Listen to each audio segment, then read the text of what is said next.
Welcome to the Crazy Cool Family Podcast with Don and Suzanne Manning. A podcast where we share with you great insights about everything family from over 30 years of parenting 7 kids and over a decade of equipping parents through our Crazy Cool Family ministry. So let us inspire and equip you to build your best family.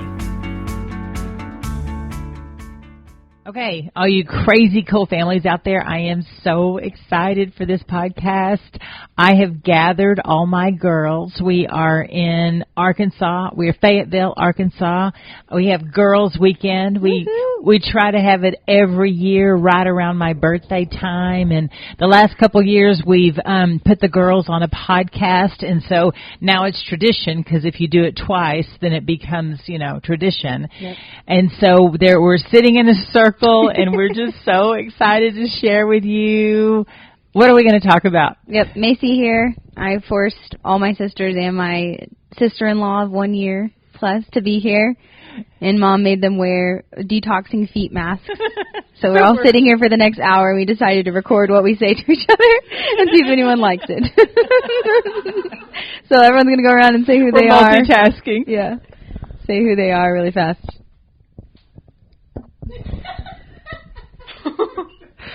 Hey, this is Mackenzie. I'm Madeline.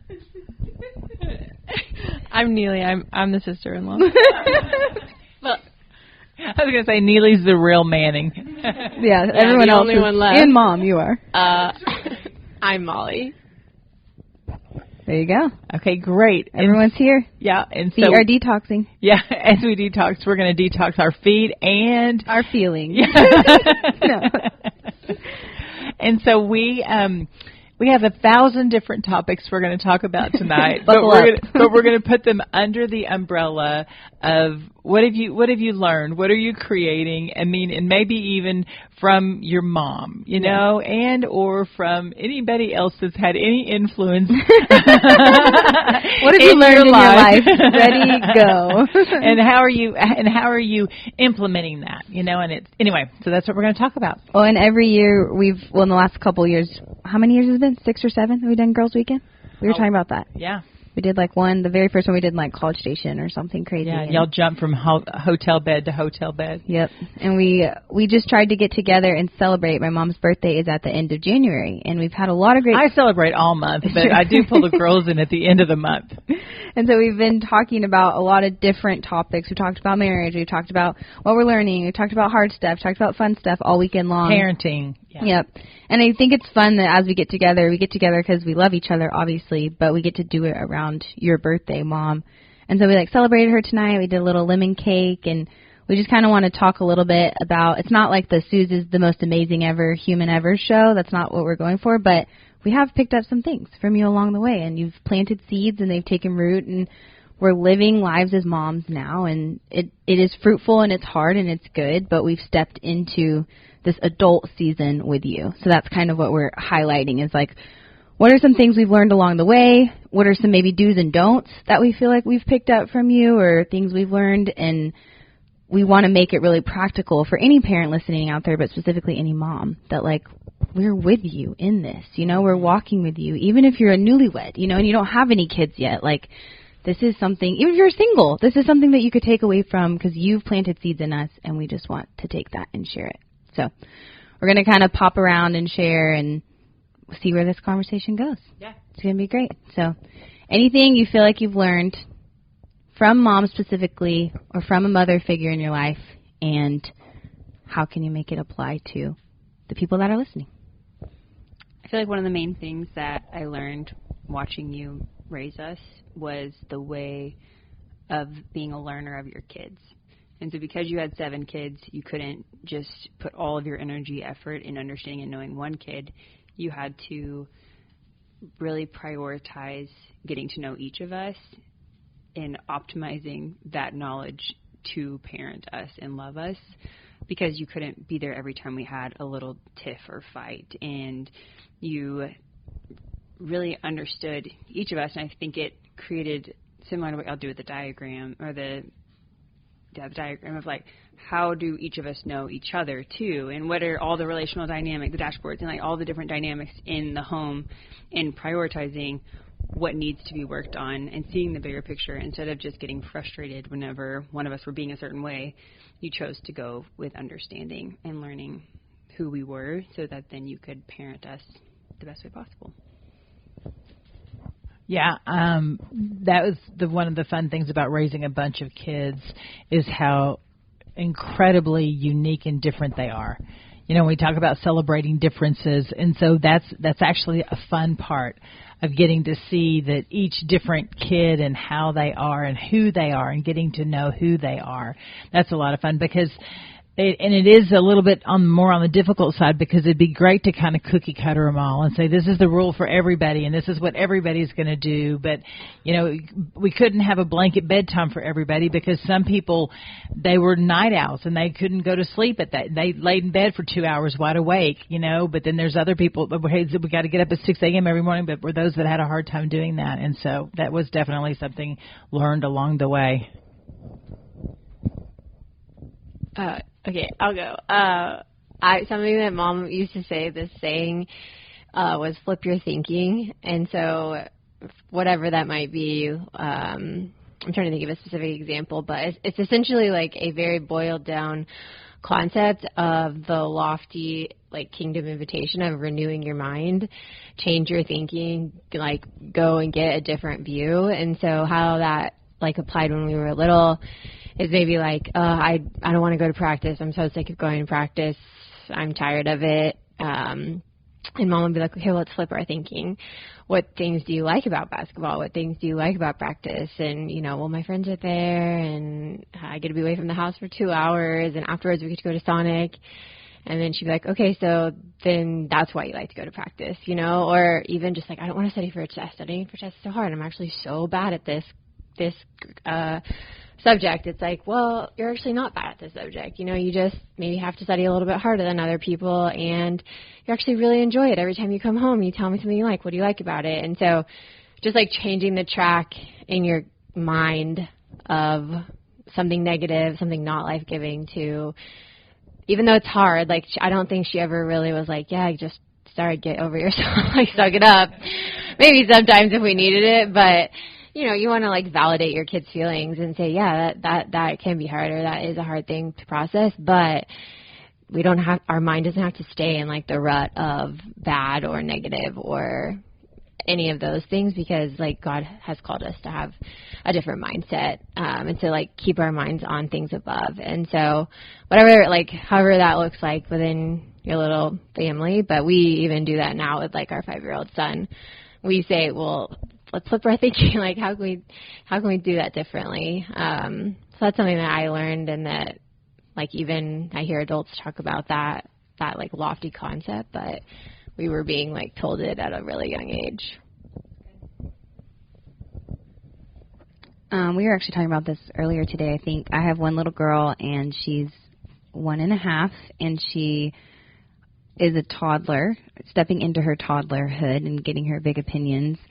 And toddler era, yeah. We were laughing because I feel like my whole life, my mom has always said, like, basically, I didn't know how to handle you when you were a toddler. And my dad will say that, too. He just said to me the other day, he was like, oh, yeah, we didn't leave the house with you, like, between ages 1 and 4 or something. The range gets bigger. Like, every time I ask them, it's like between 1 and 13, you know, like, we didn't go anywhere and never went to restaurants. I'm like, sorry, you know, like, it's been lame.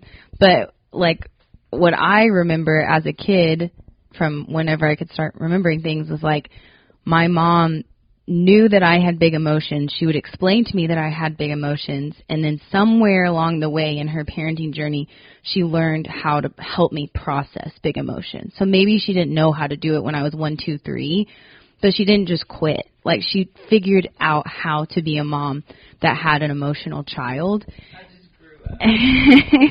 Well, and I think that's actually valid, you know, yeah, like I grew up with you. I watched you, and I was like, I'm acting like the 2-year-old too. One of us needs to be the adult here. Well, and there's a whole, like, video that came out of that. Like, he'll talk about don't, you know, act like the parent, not like the child, or whatever. It's one of y'all's like concepts you'll unpack for parents. It's like, now that I'm a mom and I'm stepping into a season that my mom has been in, it's like, I have a choice. Am I going to be the way my mom said she was growing up, or am I going to take what she learned from that experience? And you've encouraged me along the way and been like, Macy, you do a great job, meeting her in her emotion, or you do a great job not throwing a fit when she throws a fit, or whatever, the things that it was like you had to learn with me in trial and error. I'm getting to learn, and I don't do it perfectly often, but it's like I'm learning from you how to love an emotional little girl.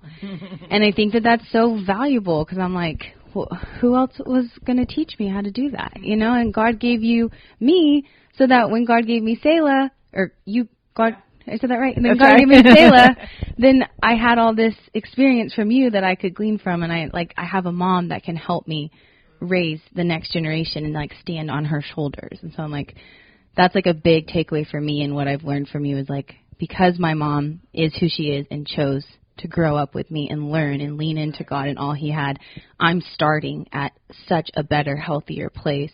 Not a perfect place, but it's such a better place to hopefully raise my kid even better, which is hard to imagine, because I feel like you guys... Awesome. Yeah. You crushed it with me, Mom. No, not at all. You get the point. So that's something I feel like I've learned from you, and I'm continually practicing every single day as I have a baby who cries a lot. Piggyback on that, the word affect is something that comes to mind. I think I've talked about it before, but it's the ability to see when someone changes from one emotion to another. And you did a great job of pinpointing that. That's like one of the biggest things that kids crave, is for their parents to be able to see, okay, I was happy and now I'm sad. Mm-hmm. Can you tell? Did you notice? Mm-hmm. And that's something that I feel like in any moment you could tell in our faces of, oh, you're not okay, or, oh, you're really excited about this. And the ability to see that, articulate that, be with us in it, and help us process it, I feel like was a really significant need met in each of us. And it's something that you did so naturally and do so naturally because you feel so much with each of us.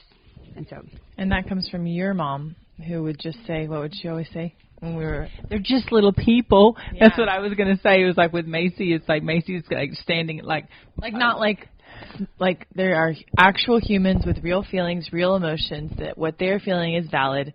They're just small.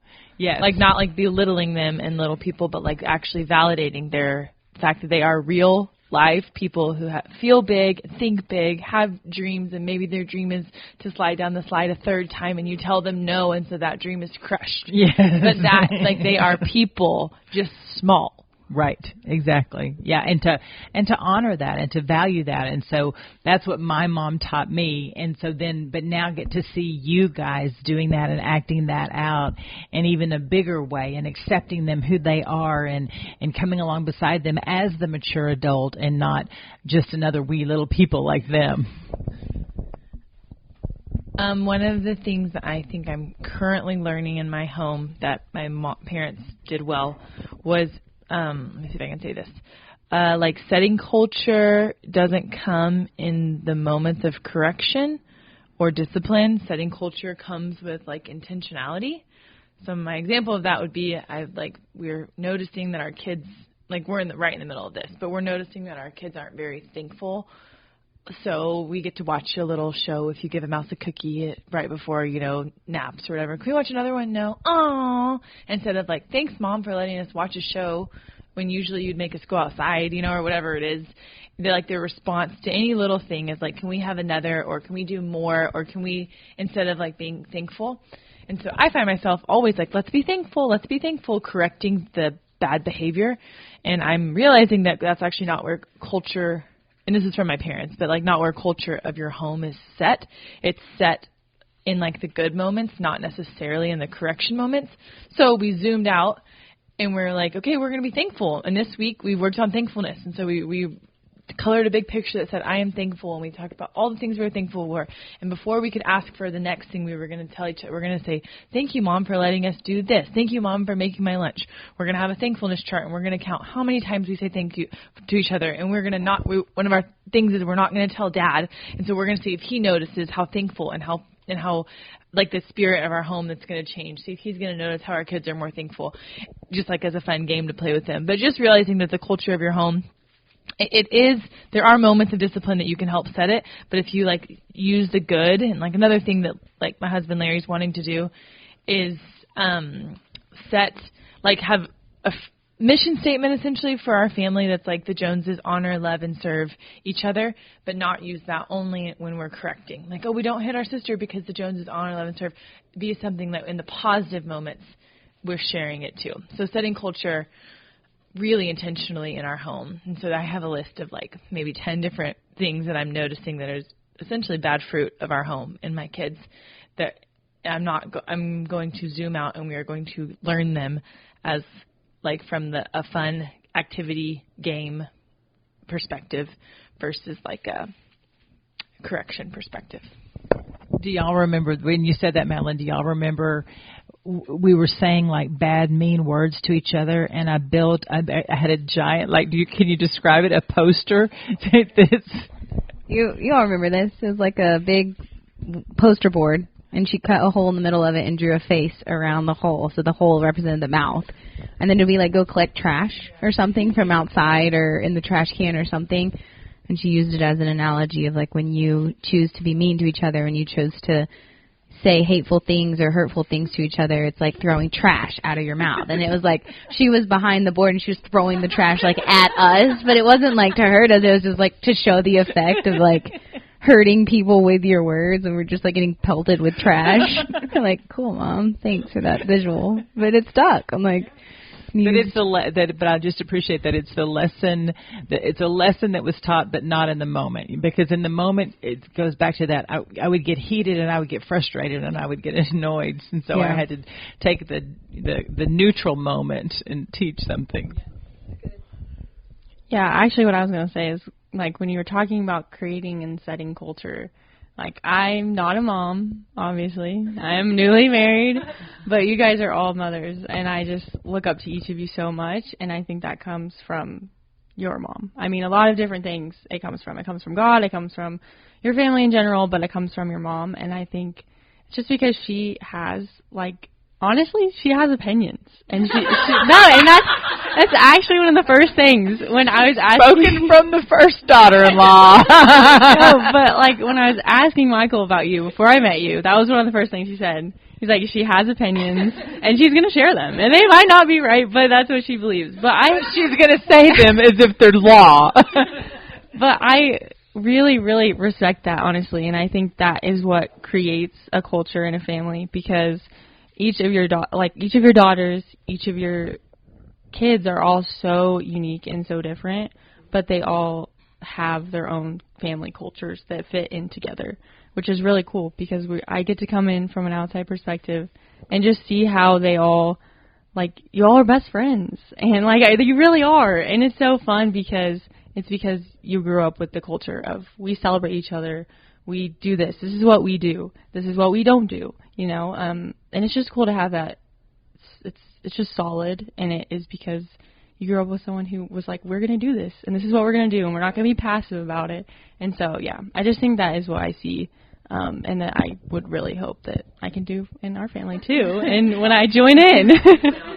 Yeah, she had a vision, which is cool, and that's what we were just talking earlier, Mom and I were, and essentially people might say, like, oh, you're crazy for having 7 kids, you know, but from the beginning she had a vision of, like, this is what I want, and she actually wanted 8.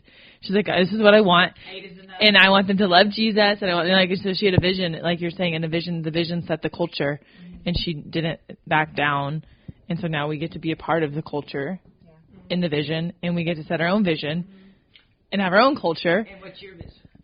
To have a lot of kids. She said, what's my vision? But when Mom was saying, like I have 4 right now, and I want to have like at least 1 more, maybe 2 more. And if God wants me to have 7, then I'll have 7. What do you want to do? Like, what do you want to do? Like, we were just talking about this, and so you want to have your 7. You want to have them super close together because you're hoping that the Lord will. I'm so curious about it. Get it wrong, Madeline. I just want to lead your family into ministry. Yes, and I want to do ministry with my kids, and I want to have them so that we can be done having them. But I want a lot of them so that we can do it together. We can serve the church and live on mission and obey Jesus. Build the kingdom. That's what you want to do together. And having babies is hard and taxing, and I love it with my whole heart. But I also want to, serve with my kids and love Jesus with my kids. And so anyway, so I have a vision too. And all my sisters and Neely, we all have visions. I wish that you could be in the car with Madeline and I, because we're both internal processors, and so there's big chunks of time where neither of us are saying anything. On your long drive. Yeah, and then we'll talk really fast together for a few minutes because we've thought about it, we processed it, and then we get quiet again. So it's like pulling teeth.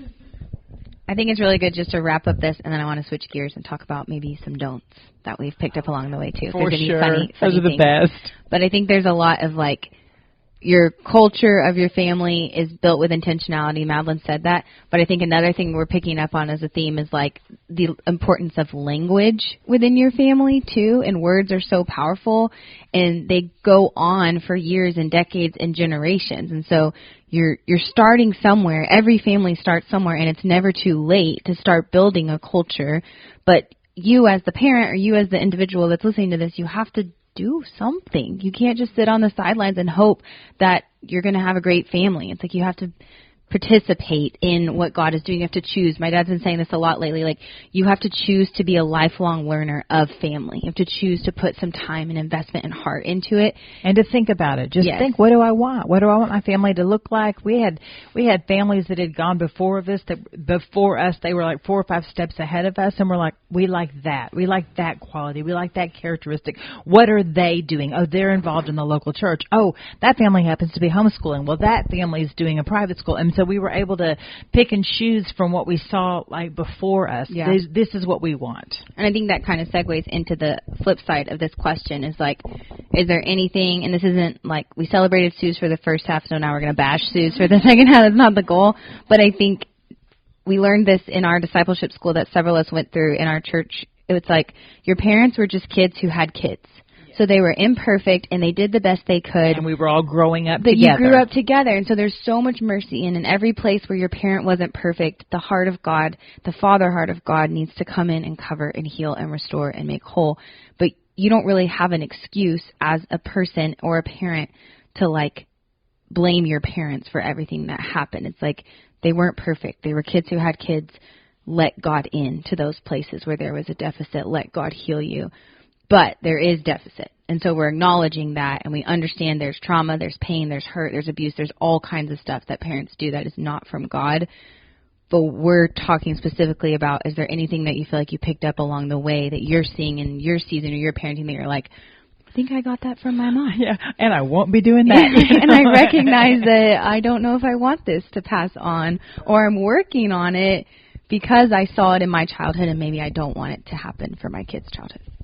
Well, and that's like a way you can flip your thinking. And I feel like if there are hard things that you're working through from your parents, is like you're saying, like they're just kids that were raising kids.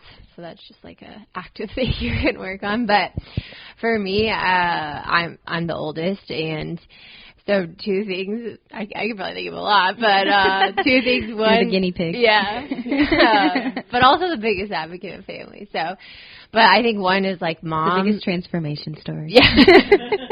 The full you're 180. The poster child. Mom would, like, I think a lot of moms have really hard days every day, or they're just like, they reach the end of their rope on a lot, and mom would be totally cool, and then on like the 7th day it was like a monster came out. And we would all be like, oh, okay, this is happening right now today. And then she would pull it together and totally apologize, and we would go on our way. But she would just, I mean, the bottom line is she would lose her self-control. Like, that was the fruit, or the bad fruit is she would lose her self-control. And as a mom, I know that, like, she was tired. She was hungry. Dad probably was asking her to do this thing. Some kid was teething. Some kid was running a fever. The house was a mess. Like, it wasn't actually her or us. It was all the other things, and us fighting just sent it over the edge. But I was always like, I am going to be so cool, calm, collected. First of all, I will not put myself in that situation to have that many children. But second of all, I will never do that. And I have 2 children, one 5-year-old, one 9-month-old, and I still lose my self-control all the time. And so I just, like, there's grace for that, and something that has really changed my thinking on that, even just the last 2 weeks. Neely and I are actually reading this really cool, daily journal or daily devotional, I guess. And a recent one talked about how we forget, you can help me, but we forget grace. It's one of the biggest sins of our flesh is we forget the impact and the power of grace for us from Jesus. So then we don't show it to the people in the relationships that we're with. And I think as a mom, it's hard to feel like my children need grace from me because they don't actually feel like human beings, like Mal was saying. You can maybe think about that for an adult relationship, but I need to show Sebastian grace by not losing my self-control. And I need to show Cruz grace by not losing my self-control. And so I always was I'm never going to lose my self-control. And I lose my self-control all the time. But I try to be very quick to forgive like Mom was. And then I just try to show grace, remember it as I'm walking to lose my self-control, knowing I'm going to lose my mind. Let me just remember the grace that God gave me so that I can show that grace to my kids. So that's one thing. It's really good. I think something that I'm working on, and it feels a little fresh because Selah's not that old, but really since she's been born, I feel like my marriage took a back seat and parenting took a front seat, because it was so urgent. It's Selah would scream at you if she wasn't eating, or Selah would scream at you if her diaper needed changed, or Selah would scream at you if you didn't hold her the right way. And it was just Jared never screams at me, so he took an automatic back burner. And he never needs his diaper changed. Thank God. But he was just easy to forget, as hard as that sounds. And when we were married and it was just us, I was obsessed with his needs and his thoughts and his emotions and if we were connected or not, or all these things. And after just one baby, I'm Jared who? And I haven't thought about him in a couple days. I hope he's doing okay. And I think in a lot of ways we unified in the goal of parenting and raising a baby, and that made us better teammates. But I think in some ways it has been a struggle to love and take care of our marriage. And I think that now that you guys have raised 7 kids, y'all have been talking about that a lot more over the last 5 to 10 years. Is we chose to be amazing parents, and we still pursued each other in date nights and getaways and things throughout the years. But in a lot of ways, y'all would both say our kids came first. When we stayed up at night and we were talking in bed, we were talking about our kids. When we would go on date nights, we'd be talking about this kid did this because it was our check-in time. And I think there's a part of me that's I got married because I believe God said I could marry Jared, and I want to get to the end of my life and God say, well done, good and faithful servant. You were an amazing wife and mom, and I want to invest in it. And I think there's time for that, but I want to figure out how to do it while parenting. I don't want to have to pick one or the other. And so I think growing up, I watched you guys both be amazing parents and work out your parenting, but I think there were seasons when you weren't investing as much into your marriage as you were into parenting. And now that y'all are older and more mature and you've been married for 30 plus years, you're seeing that. You're actually, we have stuff we have to go back and work on. And I would love to be married for 30 plus years and be our marriage is stronger than ever. We're moving forward. And so I'm I want parents, anyone that's listening to this that's been married for any amount of time and is starting to have kids, it's your marriage is really important. Learn from Dawn and Sue's and the way they invested in their kids and their marriage, and prioritize it, and choose both. Find a way to choose both, because that's what I want to do too. Yeah, 100% agree. I mean that pay attention to your marriage, that you guys are the adults in the situation, so go ahead and learn each other. And one of the qualities that I've found as my children have become adults is I see qualities of me and Dawn in each and every one of you, whether it's something that you've watched us do so you've mimicked it, or it's genetically there, or it's a blessing or a curse or whatever that is. And it makes me think, I didn't even recognize that in Dawn, and I see it in my kids, and it is there. And so to go back to the beginning and just learn it from Dawn, and then it show up in my kids and see, that's Dawn. Yeah. It's good.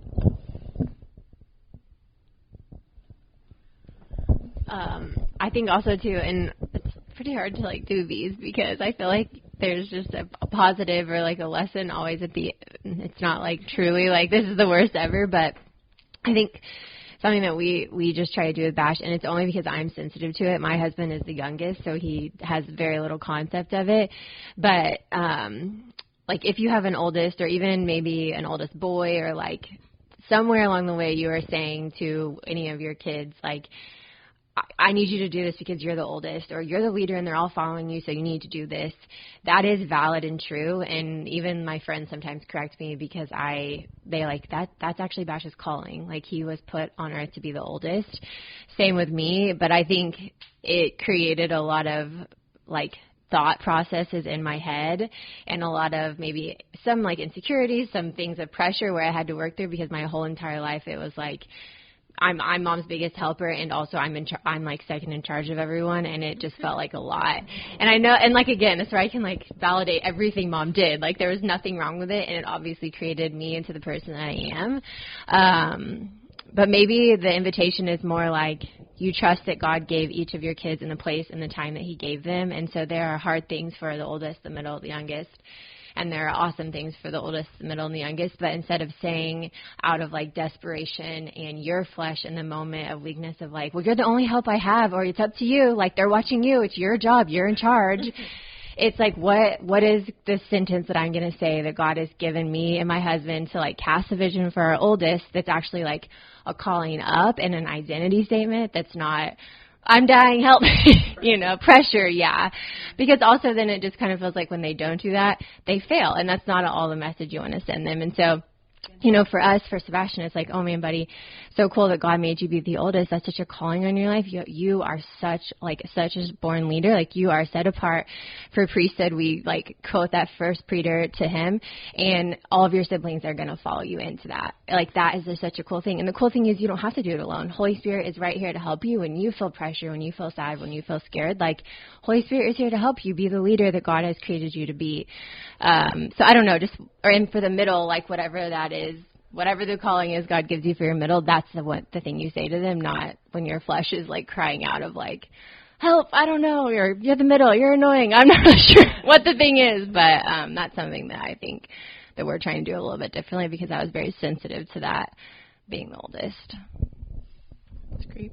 I think even that is a super practical thing parents could do, is, like, if you want to take one thing away from this podcast, you're like, what do I do? How do I implement some of these things I've heard? It's like, ask God for a sentence or statement or verse for each of your kids.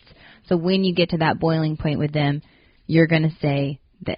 You're going to speak identity, you're going to speak life, you're going to speak truth, and you're going to choose not to, lose your self-control in whatever the context. Yeah, it is, because it's like that, even if you just did that, that could change the whole dynamic and culture of your home and how you respond. So, quick takeaway. It's good. I would say something that I am learning, definitely in the middle of, is, like, I think I was telling my brothers it a couple weeks ago around Christmas.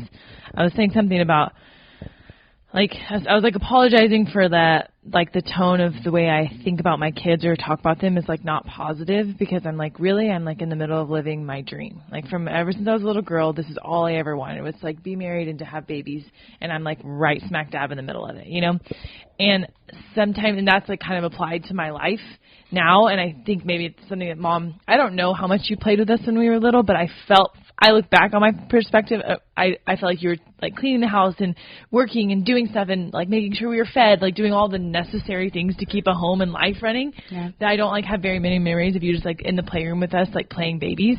And I'm sure you did, but you had so many kids and you kept having your own babies, and so I felt convicted, honestly, from the Holy Spirit lately of, like, wait a minute, I'm in the middle of living my dream, and my dream was not to do a lot of dishes or to cook a lot of dinners. My dream was to play with my babies. And so every chance I get, and I'm just trying to set myself up and my days up and my mornings up, like, really reworking my whole day to where I'm like, how can I keep my house clean or do the laundry on this day or whatever, set rhythms and systems in place so that I have chunks of time to play Baby Airplane Hotel, which is a top Jones family favorite game. Or to play Uno. I just taught Truett how to play spicy Uno the other day. We, like, almost, like, over half of nap time, we just, like, played spicy Uno and just had a blast. And so I just realized that I think I don't know how much you missed it. I don't know how much, but from my perspective as a kid, I don't feel like that we played that much with our mom. And every night before I go to bed, I'm holding Juliet, about to put her to sleep before Juliet goes to bed. And we tell each other our favorite things about each other. And I tell you, Julie, I love that you're so beautiful, and I love that you're so fun to be around. And she always says, Mommy, I love that you play. You're playful. That you're playful. I'm like, you mean you love that I play with you? I love that you play with me. She says that every night. And so it's just reworking my priorities to be like the top priority in my day is not that everything will be organized or the meals will be. Those are major priorities.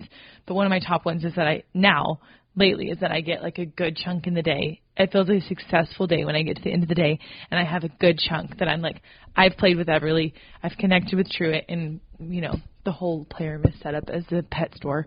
And we bought a bunch of dogs. I think Macy came over one time. Making smoothies and lattes. Lots of smoothies and lattes. Cups. You can play games where you nap. Like I play doctor all the time, and I'm the patient, and I'm just laying on the bed with my eyes closed. And they're just taking care of me. So good. Just really quick, I just wanted to say we had a D group this last week, and there's a bunch of moms that meet together in a discipleship group. And we somehow started talking about empty nesters. Like if you could sit with an empty nester and ask them questions, what would you say? And one of the girls said, I actually got to. And the main takeaway I had from my conversation with her is she just said, I wish I would have gotten on the floor.